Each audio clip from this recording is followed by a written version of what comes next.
بسم اللہ الرحمن الرحیم۔ سب سے پہلے آپ سب کو 1441 ہجری کے رمضان کی پرخلوص مبارکباد۔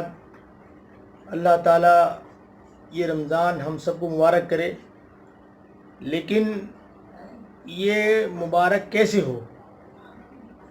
یہ ہم ایک دوسرے کو مبارکباد دیتے ہیں رمضان کے تعلق سے، تو یہ مبارکباد جب ہی فائدہ مند ہو سکتی ہے جب یہ رمضان ہمارے لیے واقعی مبارک ہو۔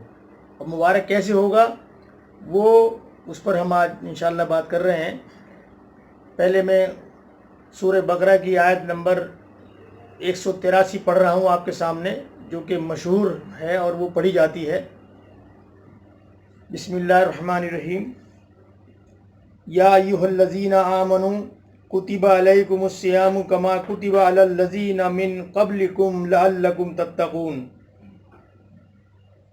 اے ایمان والو، تم پر روزے فرض کیے جاتے ہیں جیسا کہ تم سے پہلے لوگوں پر فرض کیے گئے تھے، تاکہ تم میں تقوی پیدا ہو۔ تو پہلی بات تو یہ سمجھنی چاہیے کہ روزہ صرف ہمارے پر فرض نہیں ہے، اس سے پہلے جو لوگ جو امتیں گزر چکی ان سب میں روزے کسی نہ کسی تعلق سے تھے۔ اسی کے ساتھ ساتھ میں یہ بھی آپ کو پتہ ہونا چاہیے کہ روزہ جو فرض ہوا ہے وہ سن 2 ہجری میں فرض ہوا ہے، یعنی ہجری کا دوسرا سال رمضان کا مہینہ اس میں فرض ہوا ہے، یعنی 2 ہجری میں، اور عیسوی سن کے حساب سے وہ اس وقت فروری کا مہینہ تھا اور 624 عیسوی تھا۔ تو یہ کیلنڈر کے حساب سے میں نے آپ کو بتایا کہ 624 عیسوی سن اور فروری کا مہینہ تھا، اور سن 2 ہجری رمضان کا مہینہ، اس میں روزے فرض کیے گئے ہیں۔ یہ بات ہمیں بھی یاد رکھنی چاہیے، اور ہمیں اپنے جو جنریشن ہمارے ہیں بچے ان کو بھی بتانا چاہیے، تاکہ ہم اپڈیٹ رہیں۔ ہم بہت سی چیزوں میں اپڈیٹ ہوتے ہیں لیکن اس میں ہم اپڈیٹ نہیں ہوتے۔ تو اس جو قرآن کریم کی سورہ بقرہ کی آیت میں نے آپ کے سامنے تلاوت کی ہے 183، اس میں جو بتایا گیا کہ تاکہ تم میں تقوی پیدا ہو، تو جب تقوی پیدا ہو گیا تو تبھی وہ مہینہ مبارک ہوگا۔ اور تقوی پیدا کی صورت یہ ہے کہ ہم اس طریقے سے روزہ رکھیں جس طریقے سے اس کا حق ہے، جو اللہ تعالیٰ چاہتا ہے، یعنی اس میں وہ تمام روزے کے وقت میں وہ تمام چیزیں جو حلال تھیں وہ حرام ہو جاتی ہیں۔ کھانا پینا حلال تھا، لیکن اب جب سحری کر لی اور اس کے بعد سے افطار تک کا جو وقت ہے اس میں وہ ساری چیزیں حرام ہو گئی۔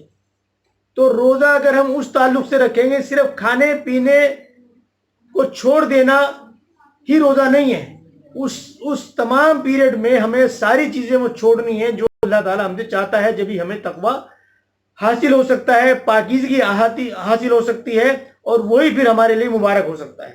تو آج یہ رمضان کا پہلا روزہ ہے، ہمیں یہ کوشش کرنی چاہیے کہ ہم اس میں اللہ کے بتائے ہوئے حکموں کی پابندی کریں، اور محمد رسول اللہ صلی اللہ علیہ وسلم جس طرح ہمیں روزہ رکھنے کا حکم دیا ہے، جس طریقے سے ہم کو بتایا گیا ہے، ہم اس طریقے سے روزہ رکھیں۔ صرف کھانا پینا چھوڑ دینا ہی روزے کا نام نہیں ہے، وہ تمام چیزیں کسی بھی شکل میں ہوں وہ ہمیں چھوڑنی ہے، اور ہمیں زیادہ سے زیادہ قرآن کریم کی تلاوت کرنی ہے۔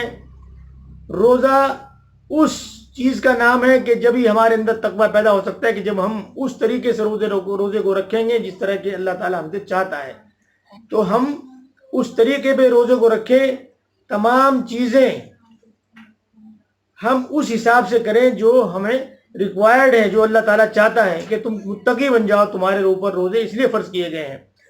تو روزہ فرض کیا گیا، جیسا میں نے آپ کو بتایا، یہ ہمیں پتہ ہونا چاہیے کہ سن 2 ہجری میں روزہ فرض ہوا ہے، اور اس کے بعد اسی میں صدقہ فطر اور پھر ہمیں عید منانے کا حکم دیا گیا ہے۔ تو یہ سن 2 ہجری کی بات ہے۔